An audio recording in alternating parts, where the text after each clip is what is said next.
Africa na one continent when you say God bless well. If you really see Africa na continent when you say mineral resources when dey the land, e dey jabata. Na God you wan talk? Na uranium na you wan talk? Na almighty crude oil na you wan talk?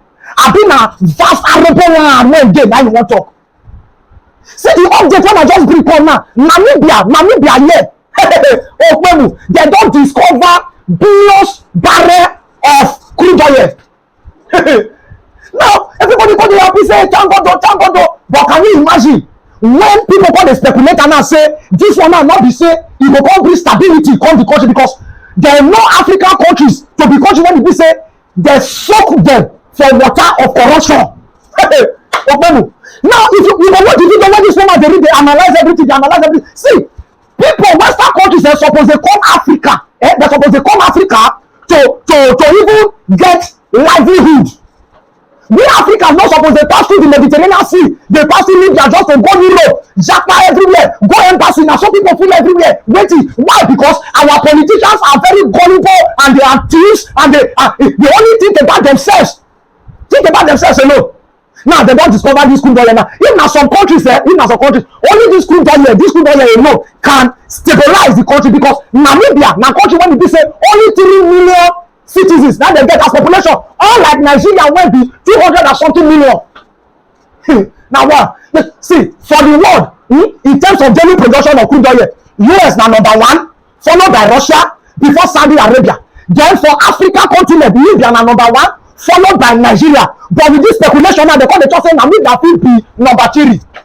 You go watch the video, then you go see how God bless Africa, but how we Africans now we still poor pass for the history of the world. Why? Because of bad leadership.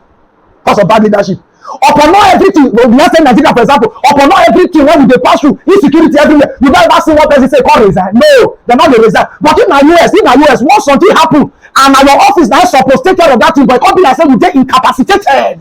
Because he said the person go just come out and say I resign. See Israel now, the strike when you say Iran do against Israel some weeks ago, a few days ago. So the person when they in charge, whether military man, when they in charge, when you say I suppose avert that occurrence from happening at all. You just come out and I resign. Watch the video. Crude oil full everywhere. Mineral resources full everywhere. But now we dey suffer pass.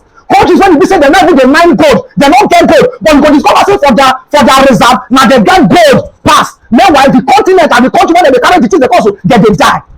More than watch the video. I remember telling the person when you say they always bring them back to back update. Peace. Now we turn to Namibia. It's a country in southern Africa, home to about 3 million people and apparently billions of barrels of oil. A new discovery has been made there by the Portuguese energy company Galp Energia. They say they found huge oil deposits off the coast of Namibia. How huge? About 10 billion barrels. This is the latest oil discovery in offshore Namibia this year. A few months ago, other energy giants struck oil as well. Britain's Shell and France's Total Energies. Everything put together, Namibia is now estimated to hold at least 21 billion barrels of oil, which might give it the 3rd largest oil reserves in Africa after Libya and Nigeria, and 15th largest in the world.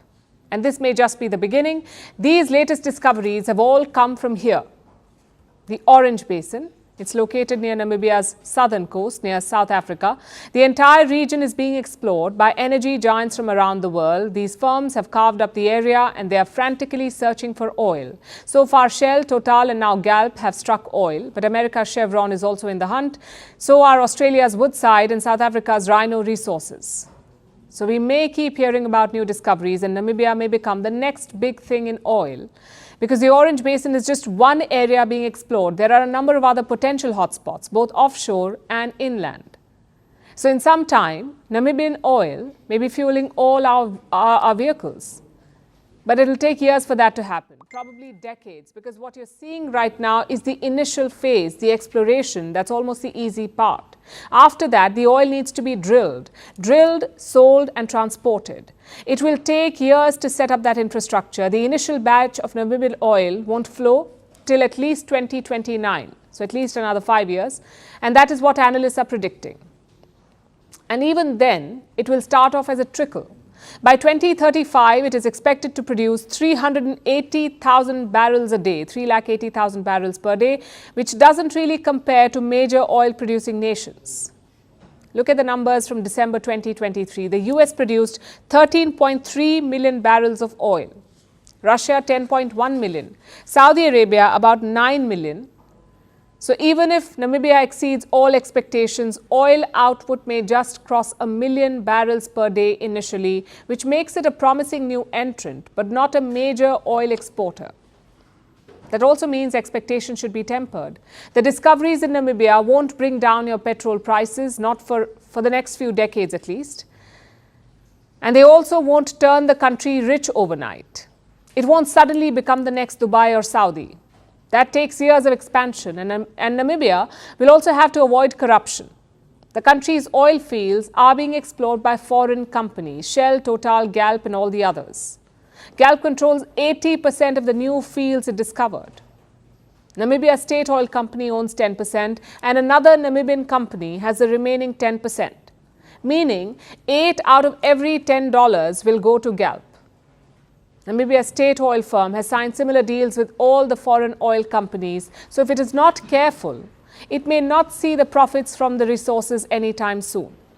The first cut may go to the West instead, and Namibia could be forced to make do with scraps. But if that is avoided, it's a great opportunity for the nation. And for India as well. India is home to the largest oil refinery in the world. African oil from Nigeria and Angola already comes to India for refining. Namibia could become another partner, bringing jobs and development to both nations. But again, this is getting ahead of ourselves. First, let us hope that Namibia truly benefits from its newfound resources.